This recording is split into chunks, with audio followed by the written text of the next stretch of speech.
le peuple de Lot a introduit un mal qu'aucune nation avant lui n'avait commis. Il s'agissait d'un acte d'immoralité sans précédent dans l'histoire.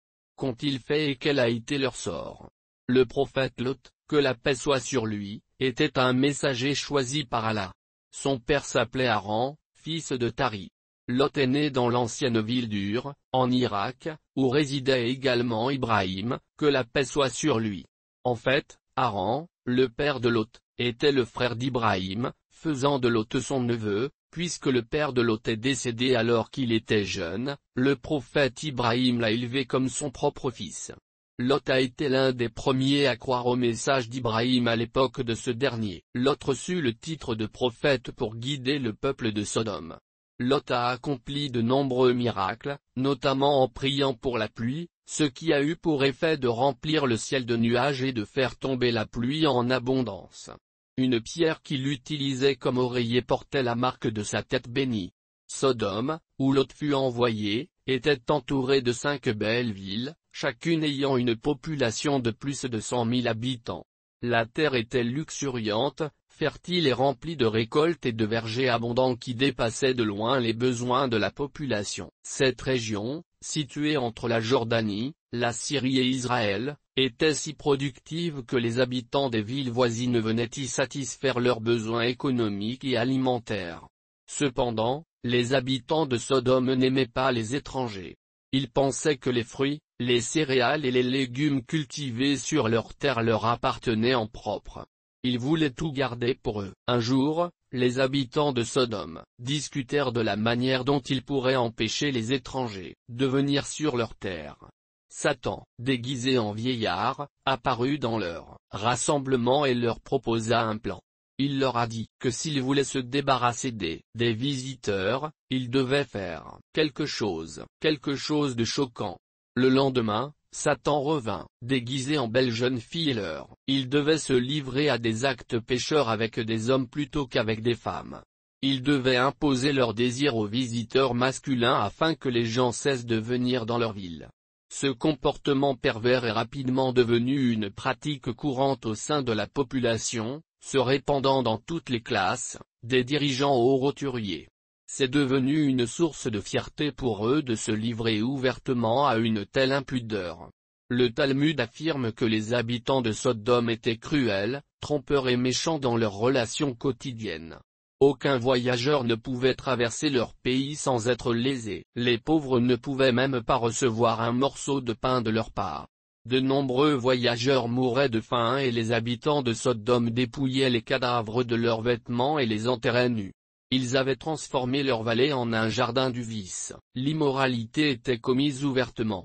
Le prophète Lot leur a prêché le monothéisme et les a avertis de se repentir de leurs actes odieux. Il leur dit: pourquoi commettez-vous une telle indécence? Vous approchez-vous des hommes pour le plaisir au lieu des femmes? En vérité, vous êtes des gens insensés. Lot ne cessa de les mettre en garde et de les conseiller, mais ses paroles n'eurent aucun effet. Au contraire, ils continuèrent à agir avec fierté et même à s'indigner de ses avertissements. Ils lui dirent: si tu continues à nous critiquer et à te mêler de nos affaires, nous t'expulserons de cette ville. Malgré leurs menaces, le prophète Lot persista dans sa mission. Un jour, les habitants de Sodome lui demandèrent hardiment d'appliquer le châtiment divin dont il les avait prévenus. Allah leur avait donné du temps, mais lorsqu'ils défièrent ouvertement le prophète Lot de faire venir le châtiment, le décret d'Allah fut pris.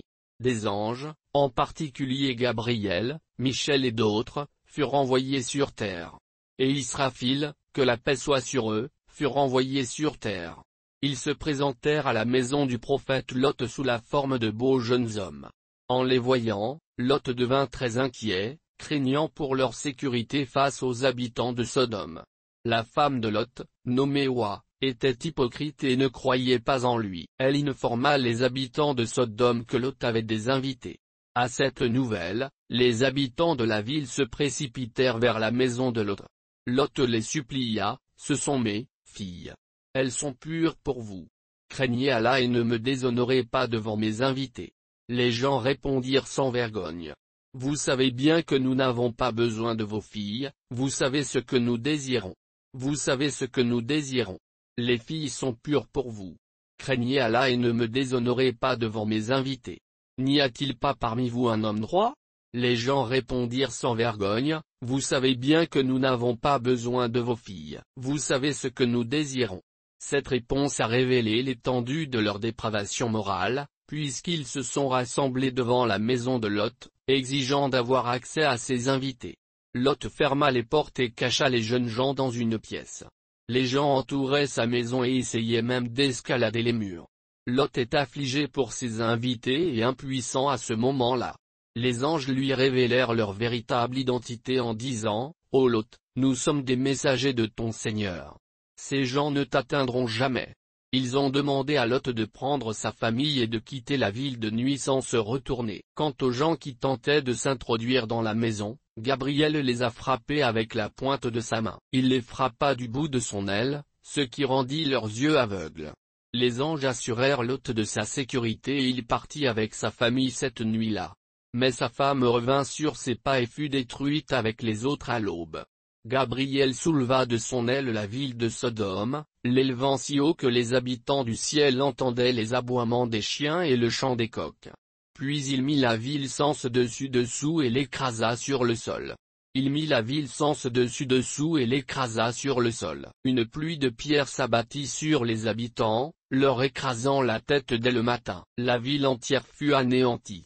Ce qui était autrefois une terre belle et prospère fut transformé en une étendue d'eau nauséabonde et sans vie. Cet endroit est connu aujourd'hui sous le nom de mer morte.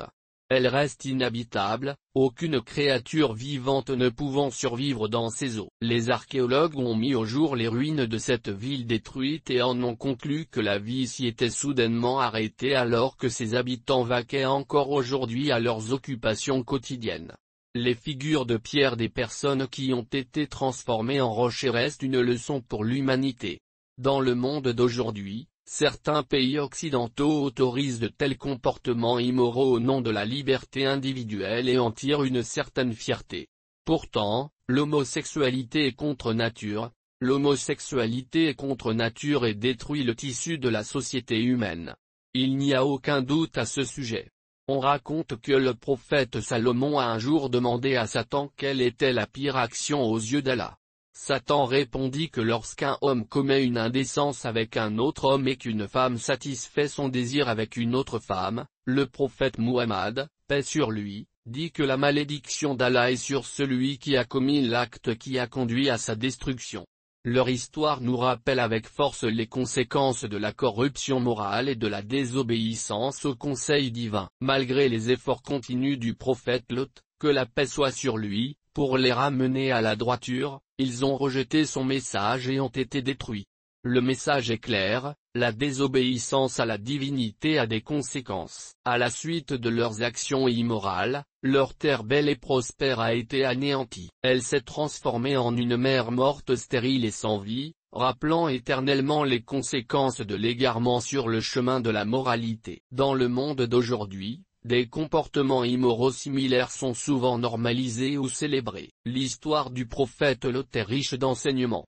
Elle souligne que les actions ceux qui agissent contre l'ordre naturel et les lois divines s'exposent à la destruction, tant sur le plan individuel que collectif. L'islam condamne sans équivoque de tels actes et exhorte les croyants à les éviter. Le prophète Muhammad, que la paix soit avec lui, a averti ceux qui s'engagent dans les actions des gens d'El qu'ils seront maudits par Allah. Il est donc essentiel que les individus et la société dans son ensemble adhèrent à la conduite morale et aux enseignements des prophètes.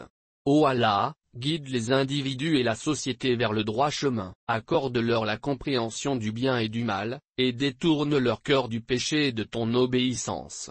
Pardonnez leurs méfaits et aidez-les à se repentir sincèrement. Ô Allah, montre-leur la lumière de la vérité et protège-les des méfaits de leurs désirs. Tu es le plus miséricordieux et tu es le seul à pouvoir guider les égarés.